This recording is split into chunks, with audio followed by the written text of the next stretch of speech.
我想講愛寵物嘅人咧，心理層面有限嘅，咁啊，希望佢真係休息一下，轉另一個跑道，之後咪再過咯。咁後生冇退休啊，啲錢好難揾㗎，好長命㗎，100、2歲啊，大佬嚇，養咁多年，好似聽講又話佢喺屋企咧俾人偷拍，所以咧就緊張驚啲擺出嚟講就話因為電視所以先上，即係用地可能哇！上次偷拍走廊嗰樣嘢，你做呢行基本上你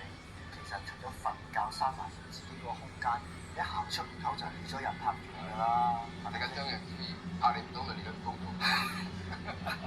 拍到我拍唔使成套，係咪？係咁樣講啫，真係，係真係我手機掉翻隻下邊，點點拍。